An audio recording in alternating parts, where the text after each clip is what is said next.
People ask me, are the songs you're sick of performing? And then I tell them this song, which I'll tell you. And then they look at me disappointed. Because you asked the question. Can you imagine if there was one that I said and they went, yeah, that. Anyway, it's Millennium. In my head, I go, we got stars directing my fate. And I'm like, have we? And they're praying it's not too late.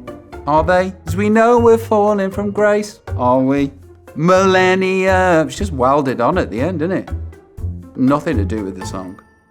Hi, I'm Robbie Williams, and Esquire has asked me to explain a few things. Let's dive in, shall we?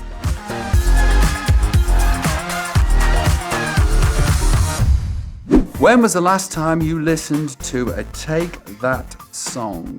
I think probably the last time was the Progress album, just recently when I rejoined, which I think is mine and our best work. It's a really odd album for a boy band to do. If you break it down lyrically, it's full of conspiracy and dystopian weirdness. And that's not the MO. Take that back. All right, doom, doom, doom, doom. The CIA are up to something. You were at the heart of Britpop culture. What do you think was the magic of the moment in time? Cocaine and attention?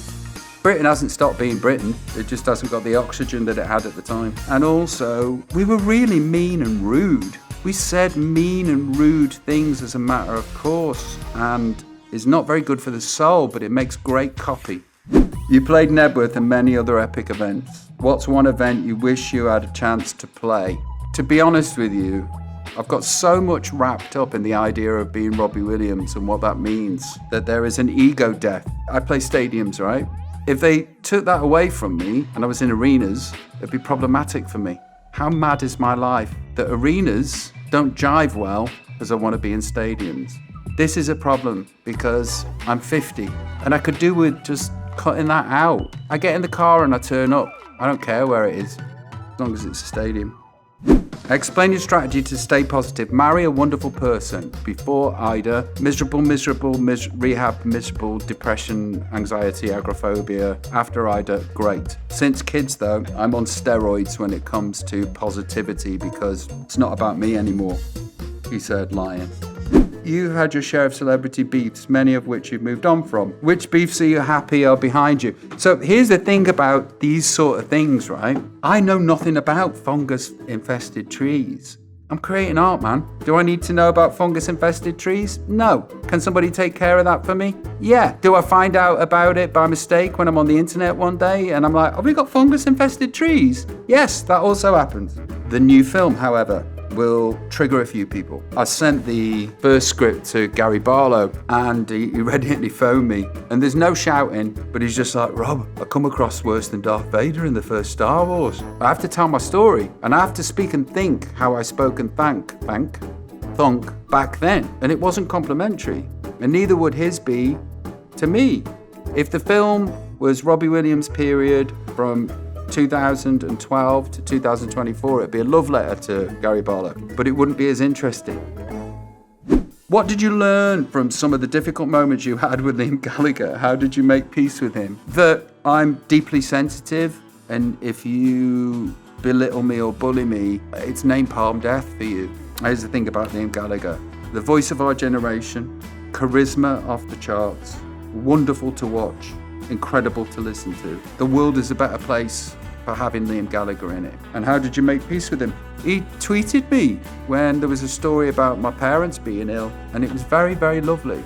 And in that moment, everything that I just said about him, that's the only thing that exists for me in my mind with Liam Gallagher. He's a hero of mine. How did you feel the first time you saw yourself as a CGI monkey? It was really, really exciting. Michael Gracie, the director, came to me one day and he said, what's your spirit animal? And I said, lion. And he was like, really?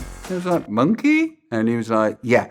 Here's the idea. Everyone in the movie is human apart from you and you're a CGI monkey. Before he'd got to the end of the sentence, I was like, I'm in. You don't even have to finish the sentence. Yes is the answer. Because you know that this idea hasn't been seen before. And to be lucky enough to be part of an idea that is a massive swing. It's either going to be a huge idea that's incredibly brilliant or a huge idea that's incredibly and I like that. I like the gamble. Were you a fan of The Greatest Showman before you met Michael Gracie? Yes, I was. Michael, a long time ago, phoned me up and said I need to come round the house and ask a favour. He comes round and he shows me the storyboards for this film he wants to make, The Greatest Showman. And in my head I was like, gonna ask me, innit? Gonna ask me to do it. Then he plays me a song and I'm like, it blows me away. Plays me 2 songs, blows me away. 3rd song and I'm like, this is my entrance into the film world and the answer is yes. And he said, will you ring Hugh Jackman and convince him to do it? And I was like, okay. Yeah, crestfallen. I didn't tell him in the room that that's what was going on, but he's known since. What was the turning point that made you want to do a TV series and a movie? I'm an attention seeker for a profession. This is what we do, innit? And this is the oxygen that I need to prolong my career. It's as simple as that. 4 hours on Netflix by Ridley Scott's company? Yeah, I need all of this for the wind behind my sails for the 3rd act of my career. How did you feel about the costumes you had to wear during your Take That years? You know, beggars can't be choosers. I wasn't paid to have opinions. I wasn't paid at all. For the first 18 months, Nigel, don't sue me. We all know that's true. After that, whee! Do you think the Gallagher brothers will actually make it to the stage for their reunion? Yes, I do think that the Gallaghers will make it to their reunion and not only get to the reunion, complete the whole thing. Divorces make you concentrate, don't they? Who is the most underrated 90s artist? Gaz Coons from Supergrass, one of the best songwriters of his generation. Who is the most overrated 90s artist? I don't think there are many overrated 90s artists. You say Britpop, and it sounds as though there was hundreds of bands in your mind. There wasn't. Oasis, Blur, Pulp. The ones that popped were these 3. If you could only save one, which of your albums from your vast discography would you save from a burning building? Well, the only one that I listen to is the Christmas album. It's not a Christmas for us unless I'm narcissistically playing me around my house. Please explain why you start all your Instagram captions like this. Well, integritas aecatas is integrity in Latin. Pleasantries, there was a reason for that and I've forgotten. I think it was when you get on the phone, hey, how are you? I'm good, how are you? We could dispense with that. I'm on the spectrum and phone calls are terrible for me. I don't like making phone calls. Hail Keanu, I had this competition where in this future world, all evil has gone and all bad has gone. And which celebrity would you most like to dispense with more good news? And Keanu Reeves won. So hail Keanu. I'm Robbie Williams.